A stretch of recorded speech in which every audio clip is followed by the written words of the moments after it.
Channel five நெஞ்சங்களுக்கு வணக்கம். அண்மையில் ஒரு செய்தி என்னன்னு பார்த்தீங்கன்னா, லஷ்கர்-இ-தொய்பாவினுடைய துணைத் தலைவர் சைபுல்லா, அந்த மிகப்பெரிய அறிவாளி, பயங்கரவாதி. அறிவாளி ஏன் சொன்னேன்னா, அவங்க நாட்டு மேலே அவங்க குண்டு போடுவாங்கல்ல, அந்த மாதிரி சொல்கிறேன். அந்த நாட்டை சேர்ந்த ஒரு அறிவாளி அவர். அந்த லஷ்கர்-இ-தொய்பாவின் துணைத் தலைவர் சைபுல்லா என்ன பேசியிருக்காரு அப்படின்னா, மே 10ஆம் தேதி இந்தியாவில் நடந்த பயங்கரவாதத்தை விட மிகப்பெரிய ஒரு பயங்கரவாதத்தை நடத்தி மோடிக்கு பதிலடி கொடுக்கணும்னு பேசியிருக்காப்புல. அந்த விளக்கண்ண பேசின பேச்சுக்கு நம்ம நாடு என்ன பண்ண போகுது? இந்த கேள்வி ஒவ்வொரு இந்திய பிரஜையின் கேள்வியாக இருக்கணும். சும்மா அந்த 1960-70 இருந்த இந்தியா மாதிரிலாம் இன்றைக்கி இருக்கக்கூடாது. அவன் பேசினாலே நம்ம அடிக்கணும். முன்னாடி வந்து அவன் அடித்தான் வாங்கிக்கிட்டு அடிப்போமா வேண்டாமா அப்படின்னு மிகப்பெரிய ஆளுமை கொண்ட நாடான அமெரிக்காக்கிட்ட கேட்டுக்கிட்டு இருப்போம். இப்போ அப்படி கிடையாது. அவன் அடிக்கணும்னு பேசும்போதே அடிச்சிடணும். அதுக்கு தான் சமீபத்தில் நம்ம ராணுவ தளபதி உபேந்திர திவேதி பேசினார். பார்டரில் இந்தியா பாகிஸ்தான் பார்டரில் போயிட்டு வீரர்கள்ட்ட பேசும்போது சொல்கிறாரு, நம்ம ஆபரேஷன் சிந்தூரில் வந்து 1.0ல் அடிக்கும்போது அவங்க சில நிபந்தனைகள் கொடுத்தாங்க. வெளிநாடுகள்லேருந்து சில நம்ம கொஞ்சம் நிதானமாக அடித்தோம். அப்படிலாம் கொஞ்சம் விதிமுறைகள் இருந்தது, நிதானமாக அடித்தோம். ஆனால் அடுத்த ஒரு அடின்றது நிபந்தனைகளே இருக்கக்கூடாது. பாகிஸ்தான் இந்த உலக வரைபடத்தில் நீடிக்கணும்னு நினச்சிச்சுன்னா எந்த ஒரு பயங்கரவாதத்திலும் ஈடுபடாமல் இருங்கள். அப்படி நீங்கள் ஈடுபட்டீங்கன்னா உலக வரலாற்றிலே மிகப்பெரிய செய்தியாக மாறிவிடும். நீங்கள் இந்த உலக வரைபடத்திலிருந்து தூக்கி வீசப்படுவீங்க அப்படின்னு ராணுவ தளபதி உபேந்திர திவேதி அவர்கள் ராணுவ வீரர்கள் மத்தியில் பார்டரில் நின்று பேசிட்டு வந்திருக்காரு. நம்ம இந்தியாவில் எத்தனையோ ராணுவ தளபதிகள் வந்துட்டு போயிருக்காங்க, ஆனால் யாரும் இப்படி பேசினதே கிடையாது. இவர் முதல் முறையாக பேசியிருக்கிறார். இன்னொரு பக்கம் நமது பாதுகாப்புத்துறை அமைச்சர் ராஜ்நாத் சிங் அவர்கள் பேசுகிறாரு. எப்படி 1965 வந்து அந்த கராச்சி அந்த பக்கத்தில் இருக்கக்கூடிய கிரிக் இருக்கு பார்த்தீங்களா, அங்கே வந்து சில அட்டூழியங்களை பாகிஸ்தான் பண்ணுச்சு.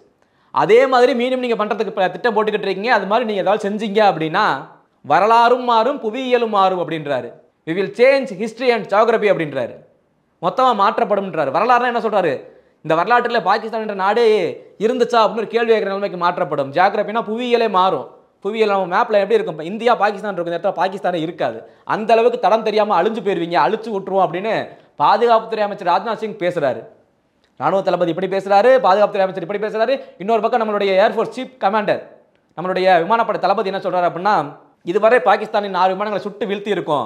எங்களுடைய கேப்பபிலிட்டி என்னன்னு தெரியுமா உங்களுக்கு? எங்களுடைய திறன் மிகவும் அசுர பலத்தில் இருக்கிறதுன்னு நம்மளுடைய திறனை பற்றி பேசுகிறார் அவர். இப்படி 3 பேர் ஒரு பக்கம் பேச, இன்னொரு பக்கம் நம்மளுடைய வெளியுறவுத்துறை அமைச்சகம் அவங்க என்ன சொல்கிறாங்க அப்படின்னா, POK அப்படின்றது இந்தியாவுக்கு சொந்தமானது அப்படின்னு அழுத்தம் திருத்தமாக சொல்லுது. 3 முக்கிய நபர்கள் இப்படி பேச, வெளியுறவுத்துறை அமைச்சகம் இப்படி சொல்ல, அப்போ ஒரு பிளான் பண்ணிட்டாங்க.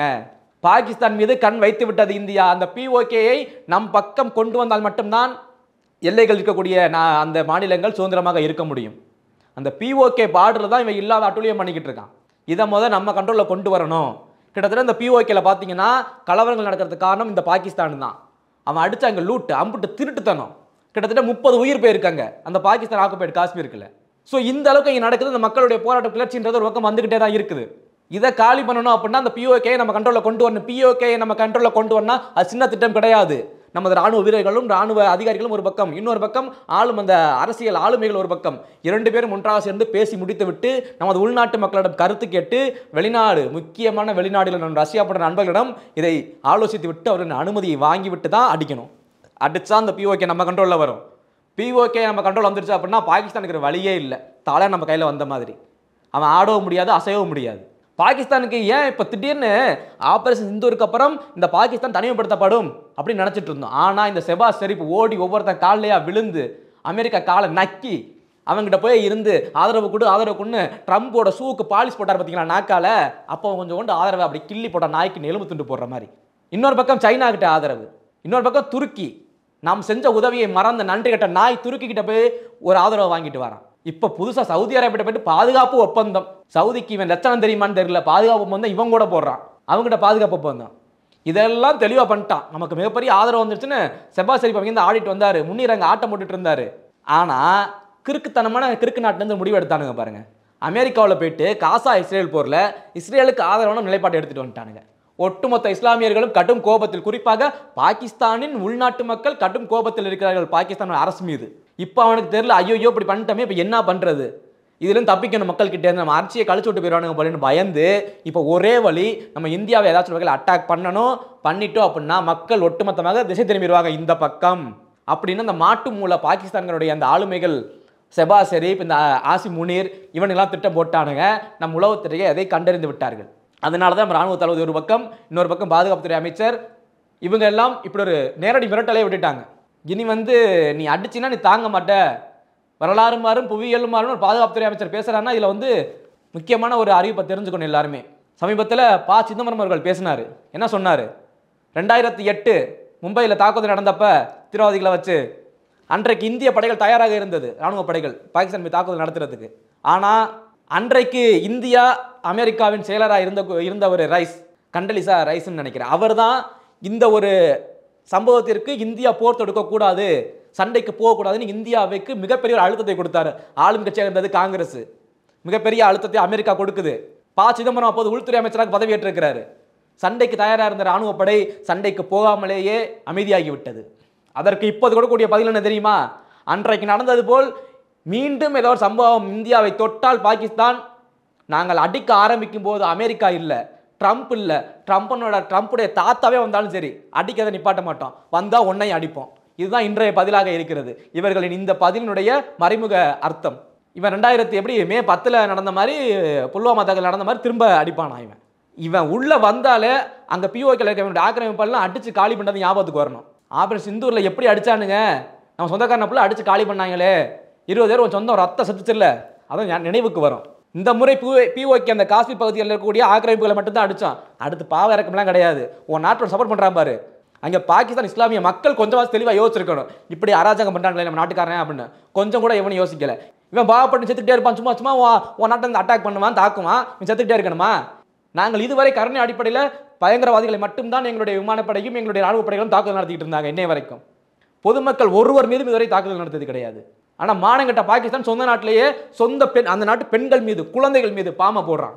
இதை கேட்க எந்த நாட்டுக்கும் வக்கு இருக்காது. குறிப்பாக நம்ம நாட்டில் இருக்க அரசியல்வாதிகளுக்கு இதை பேச வராது. ஏன்னா மைனாரிட்டி நாசமாக போக இந்த அரசியலை வச்சு எத்தனை நாள் அரசியல் பண்ணுவீங்க? மைனாரிட்டி இந்த இஸ்லாமியர்கள் கிறிஸ்டின் வச்சு இதை வச்சு எத்தனை நாள் அரசியல் பண்ணுவீங்க? ஏன் பாகிஸ்தான் தீவிர வந்தான்ல, அவனை நீ மதத்தை சொல்லி ஒரு வார்த்தை பேசினியா? பேசலை.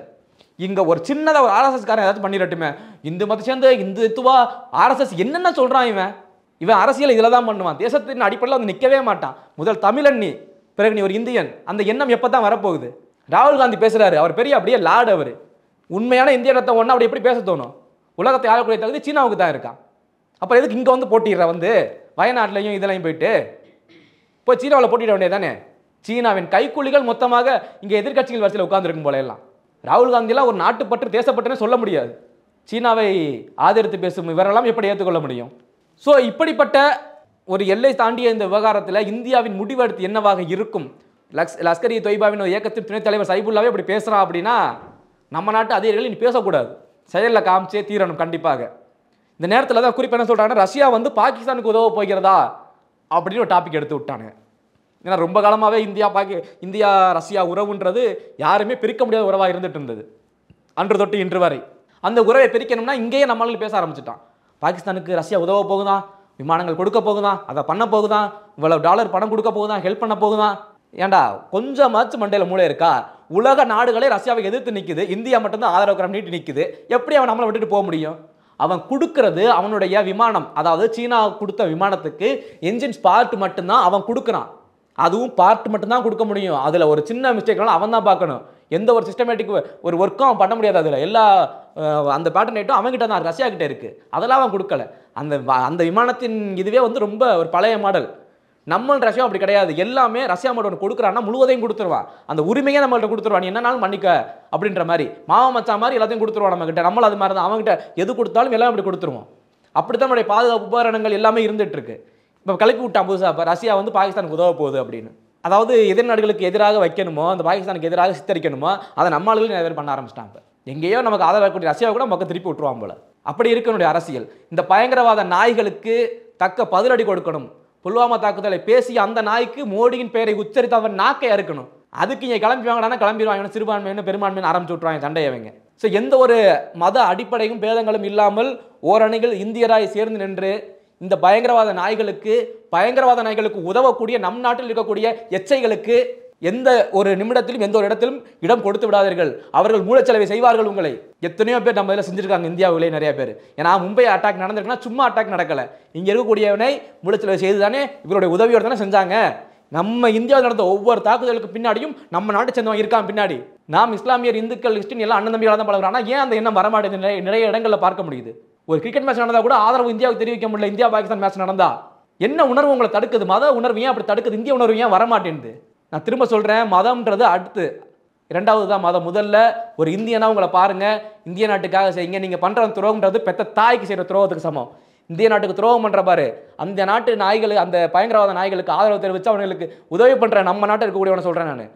அந்த நாய்க்கு உதவி பண்ணுற ஒவ்வொரு நாயும் உன்னுடைய தாய்க்கு, உன்னுடைய தாயினுடைய, உன் தாயின் கற்பை சந்தேகப்படுறதுக்கு சமமானது அது. நீ அந்த நாட்டு நாய்களுக்கு உதவி பண்ணுறது.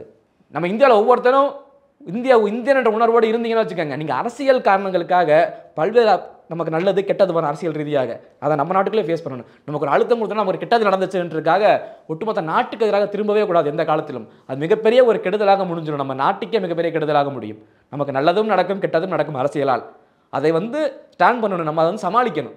அதற்காக ஒரு அந்நிய நாட்டு நாய் பயங்கரவாதிட்ட நீ அவனுக்கு செஞ்ச ஏதோ ஒரு உதவி செய்கிறேன், அந்த உதவினால அவன் நடத்துகிற தாக்குதலில் பச்சை குழந்தைகள் உயிரிழக்குன்னு வச்சுக்கோங்க, அப்போது மனசாட்சி உன்னை விட்டுருமா, சும்மா விடுமா?